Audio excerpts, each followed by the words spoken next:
Welcome to the Michigan Runner Show. Join us each time as we explore the people, the places, and the events that shape our great sport. Okay. Hello, everyone. Well, Gary Morgan here with the Michigan Runner, and we are here at the New York Athletic Club for the Hall of Fame induction ceremony for high school champions in their day, and went on to great things from there. So we're interviewing Francie Laurrieu Smith, five-time Olympian.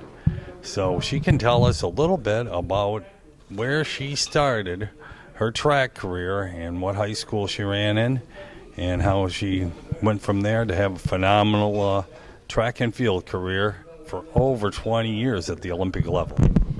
Okay, well, I actually didn't run for my high school. There were no programs for girls back in the day, but I was 13 years old, and I had a big brother who was a runner. His name is Ron Laurrieu. And my big brother Ron was quite good at what he did, and he was on the 1964 Olympic team and actually was on the starting line with Billy Mills and Jerry Lindgren in the 10K in 1964. So, as through my brother Ron, I knew that girls could run. I was one of the one of the fastest kids, not only on the playground but in the neighborhood. And I was bitten by the bug, and because of my brother's Olympic experience, wanted to go to the Olympics and win. That was why I started running. So through my brother, my parents were able to find a club to help me, start training and compete. And so that's how it all started. I will say, it is a little known fact, I did actually compete with the high school boys when I was in high school for my first 2 years, but I wasn't allowed to wear the uniform and I wasn't allowed to score points.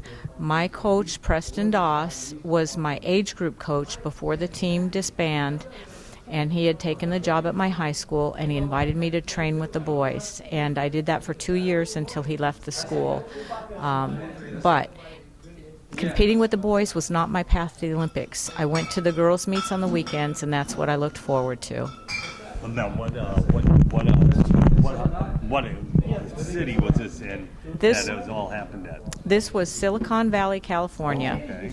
I graduated from Fremont High School in 1970, and I lived in California, grew up in California, and there were no programs for girls back in the 60s anywhere in California and across the country. I know that there was basketball in Iowa and some programs in parts of the country like that, but as far as track and field goes, it was mostly club across the country. Well, then how did you do in club events when you were in high school? I actually did quite well. I rose to success very early on.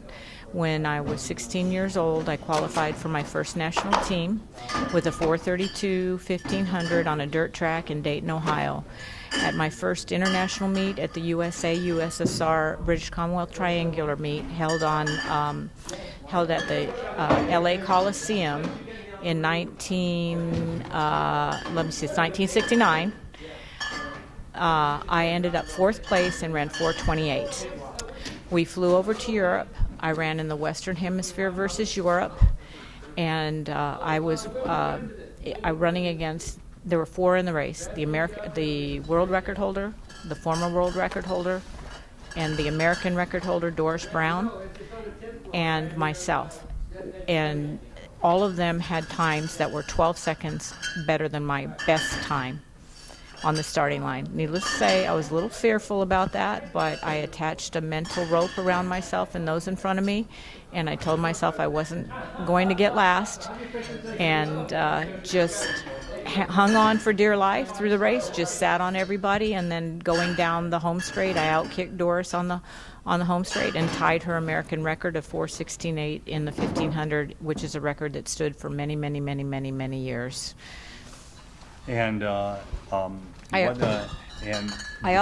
you win that race then? No, I was fourth. I was third place, third or fourth, okay. Third or fourth. And then I also ran before I graduated. Well, throughout the remainder of my high school year, my best 800 was 2:06.2 in an international meet in Malmö, Sweden. Now, did you run cross country too? We did run cross country, and I won a couple national championships, but I don't remember what years, and I'm not sure if I was in high school when it happened.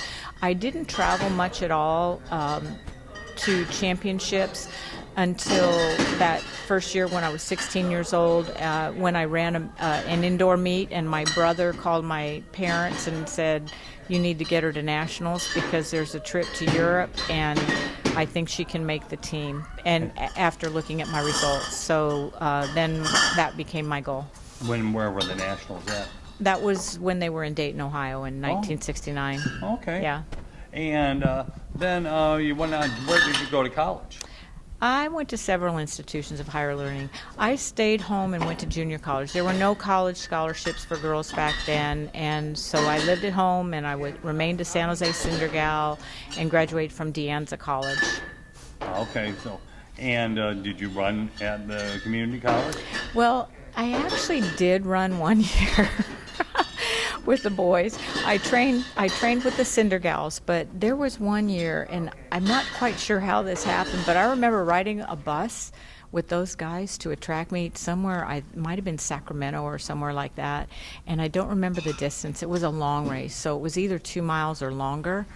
And I just remember starting out at the back of the pack, and it was a very, very windy night. And every time we came with the wind at my back, I'd pass somebody and go on it. It became almost this thing in the stands where they were going, "Whoa, there she goes again." But I don't remember the outcome of the race. I don't remember my time. I just remember the race. And I remember it was just kind of awkward when you're competing against the boys. Having done that in high school and then done that in college, it's just kind of weird. So, what was your first Olympic team then? My first Olympic team was 1972 in Munich. So right after, well, you were Yeah. just kind of running at the community Yeah, college. What event? 1500. It was the 1500 had been added to the Olympic program that year. The longest race in the Olympics when I started running was 800 meters, and the 15 in Munich was the first ever women's 1500. And so, how did you end up doing in that? I did not do very well. I was the Israeli athletes were captured and killed in between my prelims and my semis, and I was pretty much solo over there. My best friend from high school was with me. My coach couldn't come over. My parents couldn't come over. I mean, they couldn't afford a trip over there, and so the women's housing were single rooms. Believe it or not, we had single rooms. And so the head coach was a great head coach, Nell Jackson, but the coaches in charge of the distances really weren't distance people, and I didn't really have a whole lot of communication with them. And so I was kind of on an island by myself, and thankful that my friend was there with me, and just kind of muddled through. Well, then... I was a semifinalist, not a finalist. I made semis, but not finals. And so you were there at that, Israeli-Palestinian, the Israelis lost 7 athletes. Did that leave a lasting impression on you, after all these years? Did you, or was it just it happened and life moved on? No, I think what happened is reality. I was slapped in the face by the reality of the real world, because I was living in a fairy tale world. Mm-hmm. And so, yes, it has had a lasting effect from that standpoint. But as an athlete, I think we have an incredible ability to maintain our focus. I call it being in the box. It's a gift I think we have. It's a gift and a curse. Of being able to have that incredible focus to be successful at what you do, and block out those things that creep in and kind of take over in your brain about negative things that creep in. Well, and then you went on to make 4 more Olympic teams. So in '76, what event did you run? 1500. And how did you do in those Olympics in Montreal? I did not do well. Well, I got the flu bug. Well, that can happen. The flu bug that was coming around Yep. in the Olympic Games. And what people don't realize is that you've got all these people coming from all over the world, and when you're in your peak shape, is when you're most vulnerable for becoming ill. Yep. And, I don't like making excuses. I had a good prelim. I went into the American doctors and before my semifinal race, and I had the flu, and they gave me some medication, and they actually said to me, "Too bad you weren't here earlier. This probably won't kick in before your race." Right. And so, that was really, they should have said, "Yeah, this is all you need. This is what you need." Well, then what about 80? You ended up not going, and you made then what event? 1500 again? The 1500. I made the team in the 1500. I will say about 80 in the boycott. I was not having a good year. I was fourth in the trials. Oh, okay. But I had the qualifying standard, and the individual who placed third did not. Right. Yep. So I was named to the team. Yep. And so, I'm the one who went and shook President Carter's hand and thanked him for not letting us go. But I truly was not having my best year in 1980. Yeah. So Well, then what about 84 you went, and what did you run in that year? I didn't make the team in 84. Well, you made 88, though. I did. And then we were on the team together, but I 80 didn't know you. Yeah, 84 I was fifth in the trials in the 3K. My plan was to double that year, and my last hard workout before the trials, I came down with just a spiked fever, 24-hour thing. No idea where that came from or how that happened. So we decided that I would just run the 3K instead of the 1500, my favorite event. And I just was running scared, instead of I was fine. I just ran scared. I ran a stupid race. I went against the race plan, and, that's what happens every once in a while. But it was a lesson learned. Don't worry about what others are doing in the race. Focus on yourself and your race plan. Major lesson, and I was 30 years old before I learned that. Well, sometimes we never learn. Yeah. Well, and then 88 made the team again, but you did make the team that year, and that was 1500 again? No, 10K. 10K, you finally moved up. Yeah. And how did that go with there? In the 10K, I ended up in fifth place. Oh, overall? Yes, overall. Congrats, that's super. Yeah. What was your time for that? At the games, I think it was 31:40 something. I had the American record at the time of 31:28.92. And that's still pretty close to what the record is right. now. So, I switched gears, started running the roads and focusing on road racing and the marathon. Yeah. And I actually had planned on doubling in both the marathon and the 10K in 88, but during the winter, I'm relatively, I know it sounds like I'm sick all the time, but I'm really not. But I had an injury, and it was a stupid injury because I was, it was a stupid injury. It was a cold day, and I had lost my warm-up, and I started doing a fast drill, and I strained a hip flexor, and it became a problem. Yep. So rather than, I rested and healed it, and my coach was Robert Vaughn at the time, and he does submax tests and can tell where you are and your fitness level and whatnot. And so we realized that I wasn't ready to run a marathon, that my lactates were way too high at that point in time. So I stuck with just continuing my training and focusing on the 10K. And it worked. It did. It worked. Well, then in 88, I know 92, you made the marathon team, right? That's correct. And what was your time after going into the Olympics?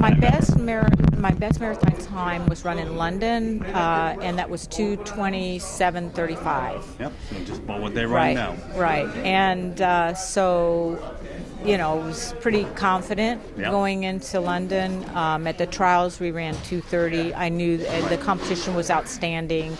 I knew that it was going to be hard work to make the team. I was the third qualifier, but my goal was to make the team. I was so practiced for that 3-mile hill at the end of the race. I mean, I was in such outstanding hill shape at that time. I won Peachtree that summer. I used to go to, after I'd do a run, a hard workout, I'd go to a gym and they had this stair step machine, and I'd do that for 30 minutes. Or no, 20 minutes, just to kind of mimic having to go uphill for 20 minutes after when your legs are dead tired. I was so ready, but by the time we got to the hill, the race was over. It was flat as a pancake till we got to that 3-mile hill. I just wasn't there when the race was going up the hill. So getting third, did you go to the games? Yeah. Oh, yeah. Okay. Top 3 go. Yeah. And then you ended up. Yeah. The issue with people not going is when everybody hasn't made the qualifying standard. Yeah. So if number 1 wins and number 2 and 3 have the qualifying standard, but they didn't win, then there's a number issue. 1 gets to go and number 2 and 3 don't. Well, then how did you do at the games? I was 12th overall. Oh, well, that's awesome. Yeah. No, I'm And disappointed though because what? I fully expected I was going to be a medalist. So. Well, and that was in Barcelona Yeah. where you had to run the big hill into the stadium. Yeah, right? but they did too.